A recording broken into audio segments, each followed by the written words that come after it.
seandainya kalian berteman dengan Nabi di WA. Lihat tuh, ada lihat tuh. Iya kan? Lihat.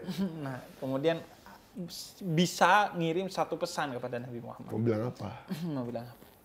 Dan di video itu ada beberapa yang komen, kalau saya Bib, maka saya akan bilang ke Nabi, ya Nabi Sherlock. Ini pertama. Ntar dulu, kalau Rasulullah Sherlock meninggal ya Bib. Bahkan setahu gue ya, tato itu salah satu bahayanya adalah karena mencandu. Ya betul. Kalau udah sekali, dua kan. Betul. Ini kan hebat kan, saya bisa tahu. Kau tahu Bib?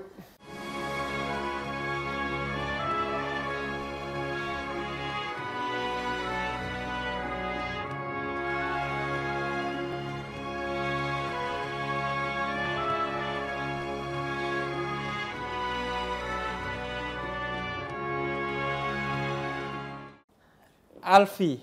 Habib Hussein, sehat? Sehat, alhamdulillah. Ya Allah, sibuk apa Bib? Enggak sibuk apa-apa. Oh, enggak sibuk apa-apa. Enggak.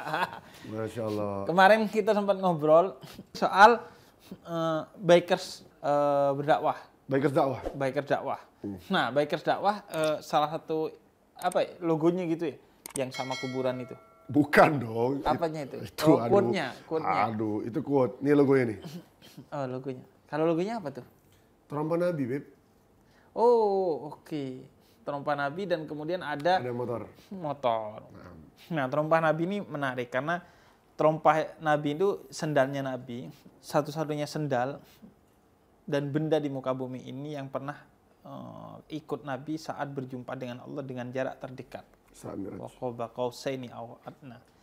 Karenanya trompa Nabi itu menjadi mulia. Biasanya ditaruh di atas kopiah kita. Kopiah kita tuh ada gambar trompa Nabi sebagai simbol bahwa bahkan kepala kita itu tidak lebih mulia dari sendalnya Nabi Muhammad. Ya, karena kepala kita gak pernah bertemu dengan Allah, sedangkan trompahnya Nabi itu pernah. Dan Nabi Musa ketika ketemu dengan Allah di Bukit Tua, walaupun tidak dalam jarak yang sedekat Nabi Muhammad, sendalnya suruh buka, Nabi Muhammad enggak gitu. Nah itu akhirnya bener nggak itu filosofinya? Filosofinya kenapa pakai trompa? Berharap semua anak motor mengikuti jejak Nabi Muhammad SAW. Bener nih. Jadi motoran itu ngikuti jejaknya Nabi Muhammad. Ya dia di segala pergerakannya, baik dalam kehidupannya, dalam berumah tangganya, dinisbatkan dengan Nabi Muhammad SAW. Rasulullah gimana? Coba. Iya. Tanpa menghardik orang lain yang belum mencoba. Harusnya begini, nggak begitu. Dan semua pembelajaran ini untuk diri kita sendiri, bagaimana keta'alukan, keikatan hati kita dengan Nabi Muhammad SAW.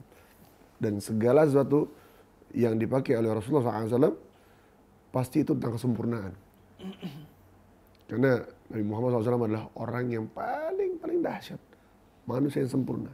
Dan segala sunnahnya pasti ada nilai plus dan keuntungan, baik kesehatan ataupun kehidupan.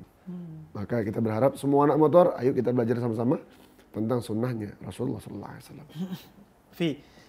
Kemarin tuh pas Maulid, gue bikin ini kayak nemuin anak-anak muda di Jaksel. Jaksel, Bib. Iya, Jaksel.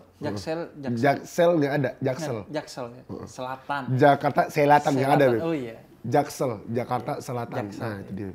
Jaksel tuh kan Jaksel lagi. Nah, jadi kemarin di Blok M lah, Blok M. Oke. Ke salah satu taman di Blok M. Ketemu sama mereka. Terus gue nanya, seandainya kalian berteman dengan Nabi di WA. Lihat tuh, ada lihat tuh. Iya kan? Lihat. Nah, kemudian bisa ngirim satu pesan kepada Nabi Muhammad. Mau bilang apa? Mau bilang apa? Dan di video itu ada beberapa yang komen, kalau saya Bib, maka saya akan bilang ke Nabi, ya Nabi Sherlock. Ini pertama. Ntar dulu, kalau Rasulullah Sherlock meninggal ya Bib. Nah ini, pertama kita ketawa ngeliat. Tapi ternyata benar. Qul in kuntum tuhibbunallah fattabi'uni. Ikuti. Kalau kamu benar-benar mencintai Allah, ikuti aku. Nah, apa yang dibilang Alfi tadi?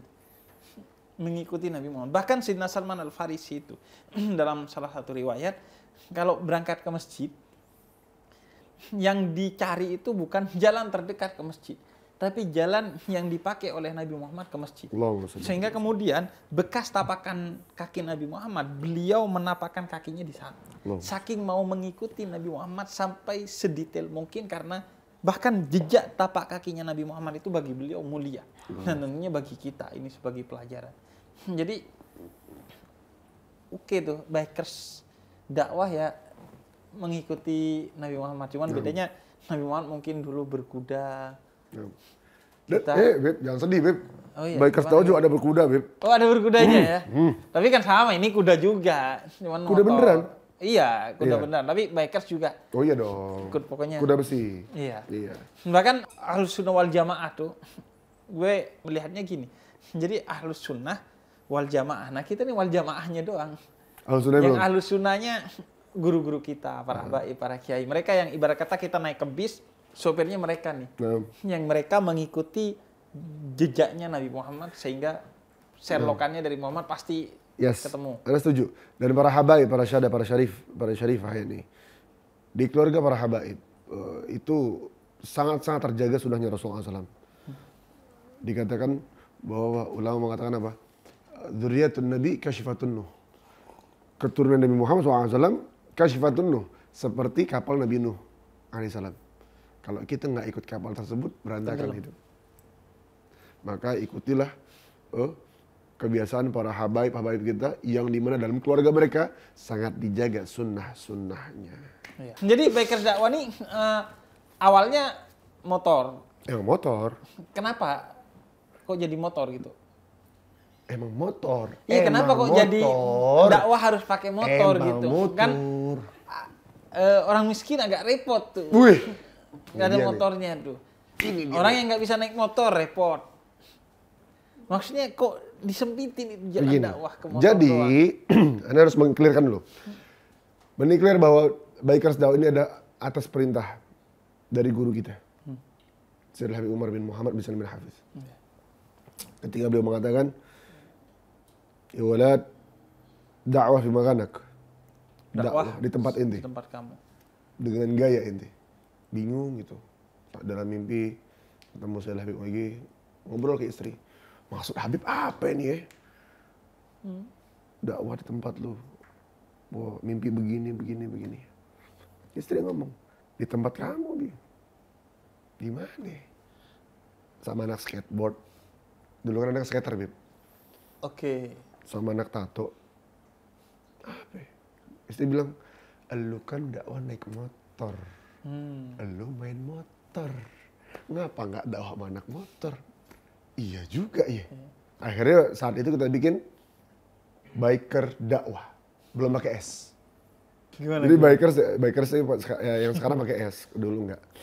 Nah, karena capek door to door ketemu orang, bagi waktu segala macam, akhirnya bentuklah bikers dengan apa namanya bekerja sama ya, saling bahu membahu sama alumni dari pondok.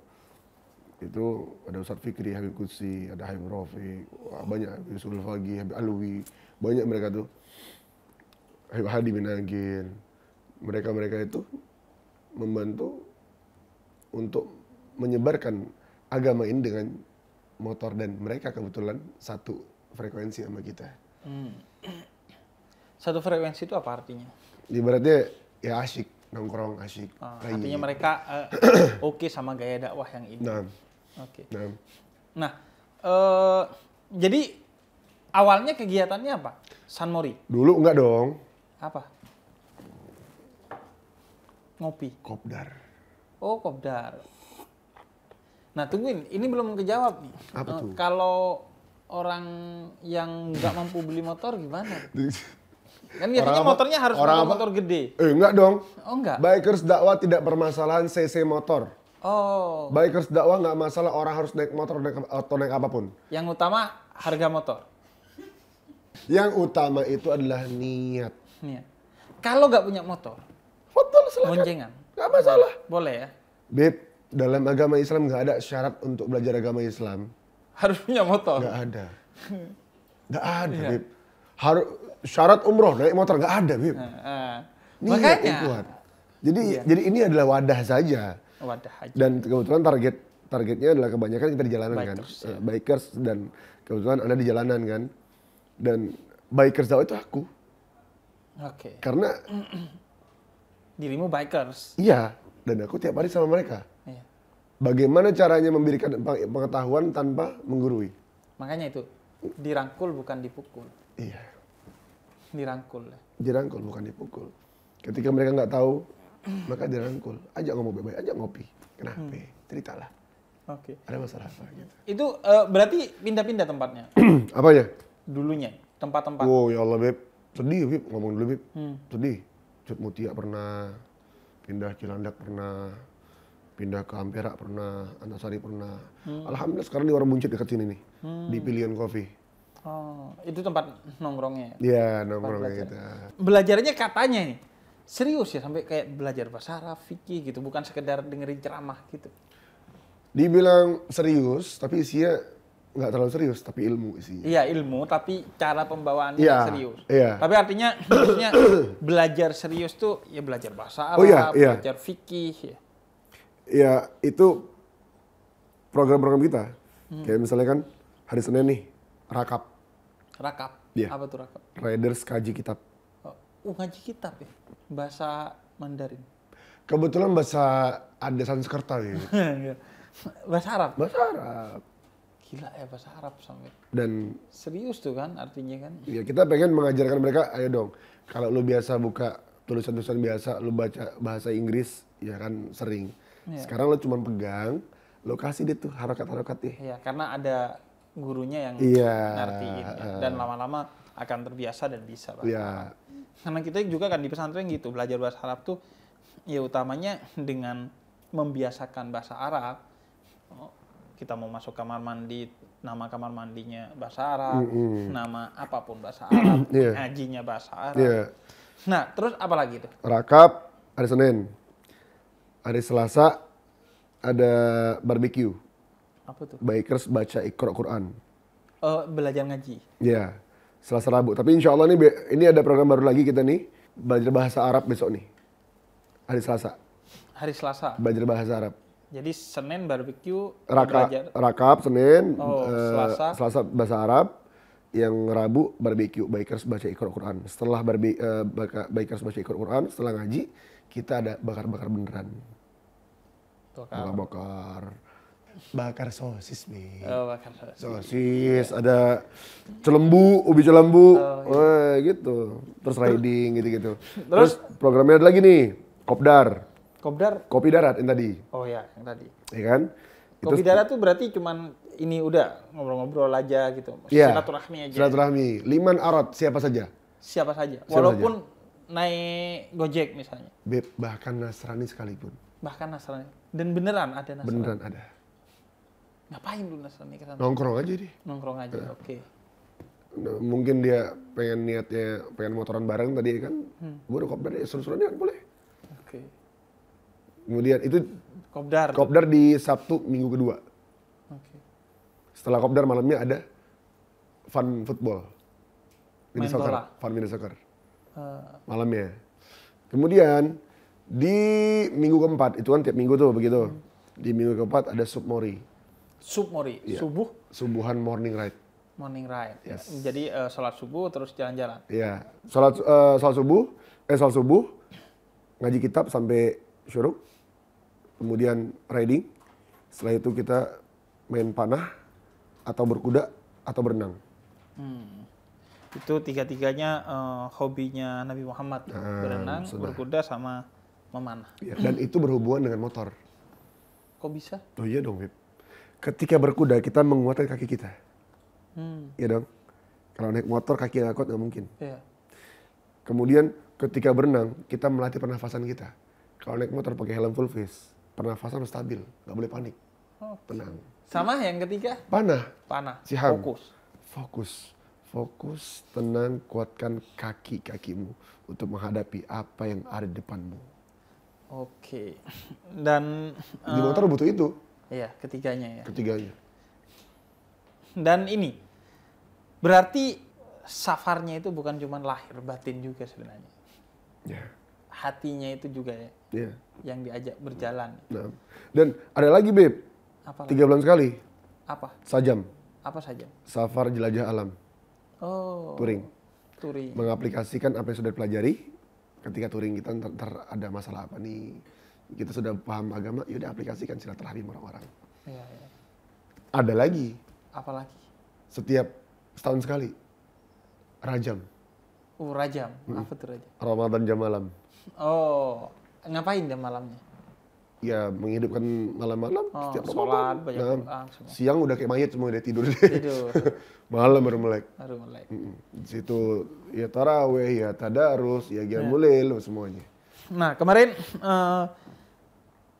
Anda diundang Bikers Subuhan Palangkaraya. Nah, Anda bilang finishnya teman-teman bikers nih, baik dakwah lah, subuhan lah, atau bikers muslim lah, atau apapun lah, itu finishnya adalah ketika wafat. Gak ada kata berhenti. Dan dengan begitu, kita ketika wafat, kita turun dari motor kita, dan kita akan menaiki, dalam tanda petik, motor baru. Yaitu motor untuk ngajak kita ke surga tuh. Makanya safarnya itu harus juga jadi safar batin. Perjalanannya bukan hanya di motor, tapi di hati gitu. Untuk kemudian, paling tiga perjalanan kata Imam Ghazali. Takhalli, membersihkan hati dari keburukan. Tahalli, menghiasi hati dengan kebaikan. Dan tajalli, ridho kepada semua ketentuan Tuhan. Tajallinya. Soalnya gini, aneh nih ya, paling sumpek sama orang-orang yang naik motor. Knalpotnya brong. kenapa knalpotnya? Brong. Brong itu Dan gimana? suaranya kenceng. Dan kalau kita di belakangnya dia nempeleng ke kita. Gitu ya. Iya. Nempeleng. Iya. Dan itu mengganggu kan. Dan Islam tidak memperkenankan hambanya untuk mengganggu orang lain. Kan? Dan itu bisa mencelakakan orang lain juga. Dan Islam melarang kita mencelakakan diri kita sendiri dan orang lain. Nah, ada ini enggak? Ada edukasi tentang hal itu? Ada. Atau di jalan tuh kan, kadang kalau rombongan motor ya, sebagian, itu biasanya agak ngawur. Gitu. Iya. Nah, soal itu gimana? Di Bikers Dakwah kita mengajarkan akhlak. Akhlak dalam berkendara, akhlak dalam minta jalan sama orang. Mungkin sebagian orang minta jalan pakai kaki. Kalau kita nggak boleh gitu. Tundukkan badanmu, rendahkan tangan. Oh, oke. Ketika dikasih jalan, makasih Pak, mari. Dan tidak boleh berkendara di tengah jalan. Artinya ngebut-ngebutan. Kalau misalnya konvoy, 2 baris ke belakang, Iya. rapi di pinggir jalan. Nggak boleh di tengah-tengah banget. Iya, biasanya kan sok-sokan. Nah, yang ketiga harus pakai helm masih. Iya, pastilah itu standar. Keselamatan. Yang keempat apa? Knalpot nggak boleh yang kayak tadi tuh. Brong tuh. Ya. Terus dibilang biar keren, lo enggak. Keren itu bukan dilihat dari knalpot, tapi keren itu dilihat bagaimana kita mensyukuri nikmat yang telah Allah berikan kepada kita. Itu motor dirawat apa enggak? Iya.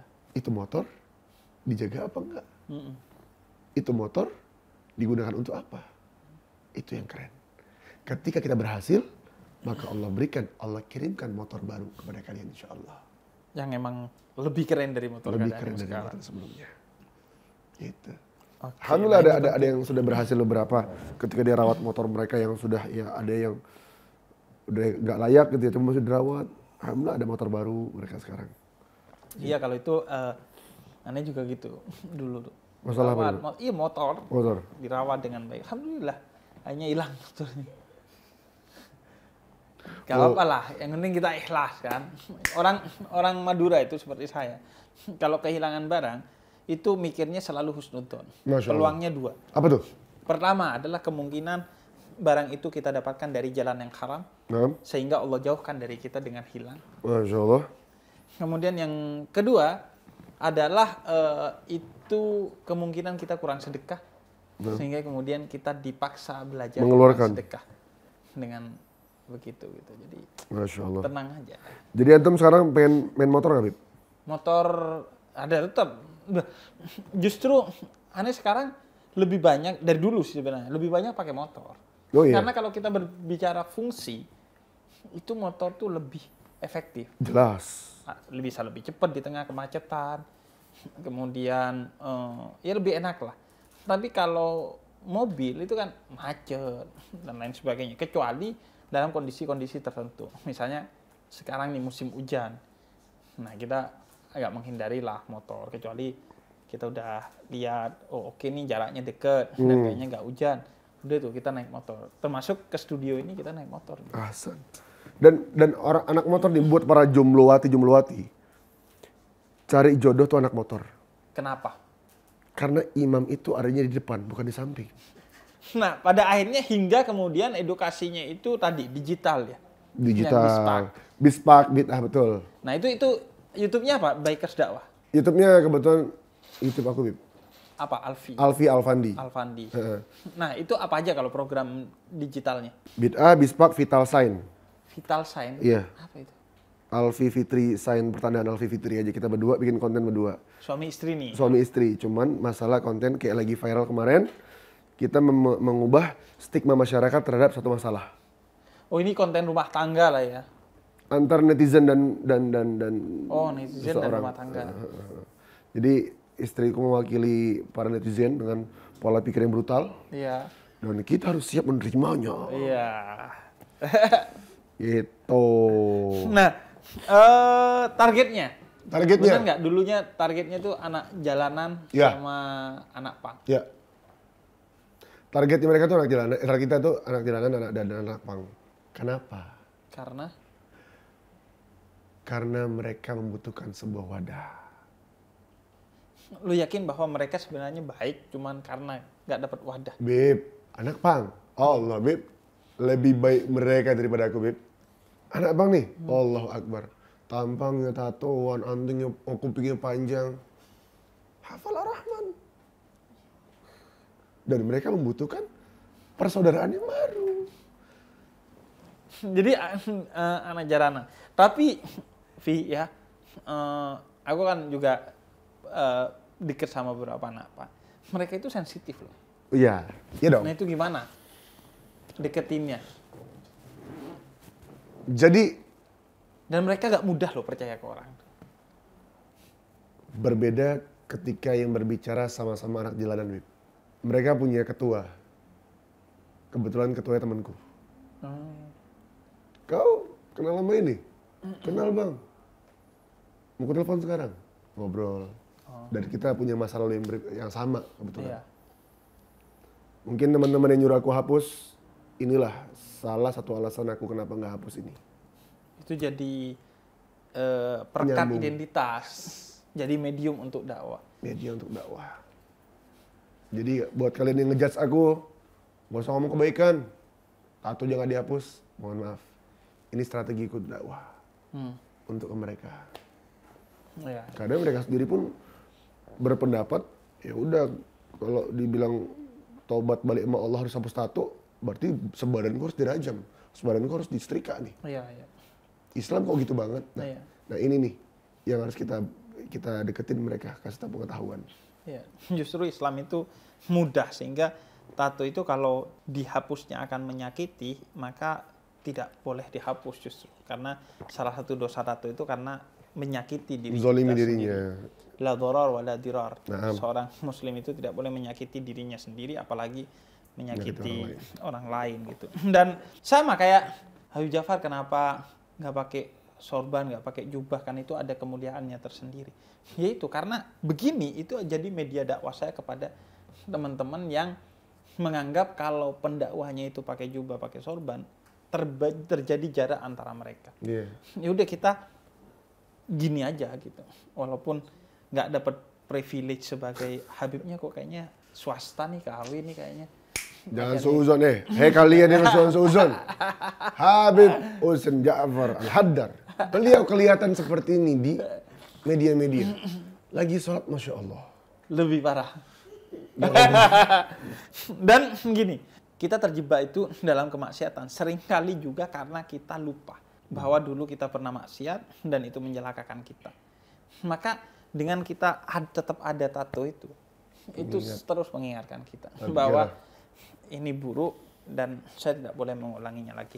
Dan ketika gue di pesantren dulu, gue itu diajari tempat di mana kita pernah melakukan maksiat dan kita mentaubatinya, nanti di akhirat dia akan menjadi cahaya bagi kita. Jadi tangan kita yang dipukul dulu di pesantren zaman dulu karena kita melanggar, tangan yang menjadi tempat bekas maksiat kita dan kemudian kita tobati, justru ini akan memberikan cahaya nanti di akhirat kepada kita. Karena ini sebagai satu amalan yang tinggi. Karena kata Allah, ya jabu rabbuka min sabbin laysat sahu sofwa. Melawan sofwa, melawan kemaksiatan, dorongan nafsu dalam diri kita, itu satu ibadah yang mulia.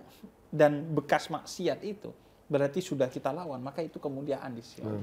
Jadi tato itu atau bekas tato itu akan jadi cahaya insya Allah kelak di akhirat.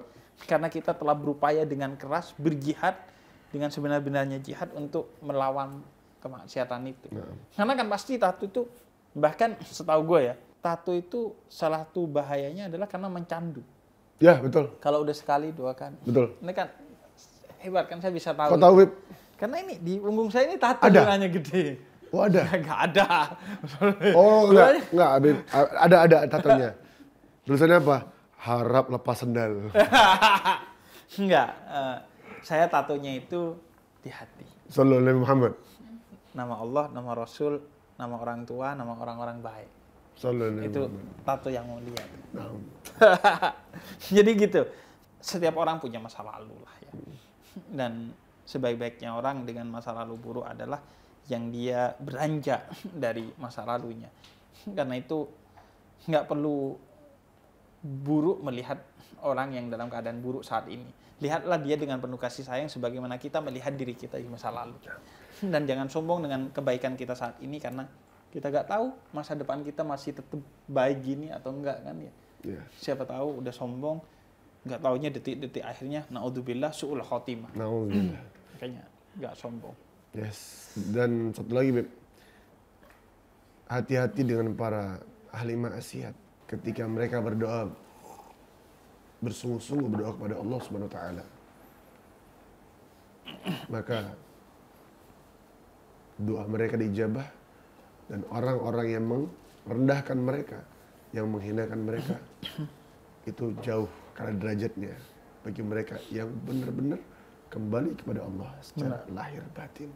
Hati-hati. Ini kalamnya Habib Umar bin Hafid.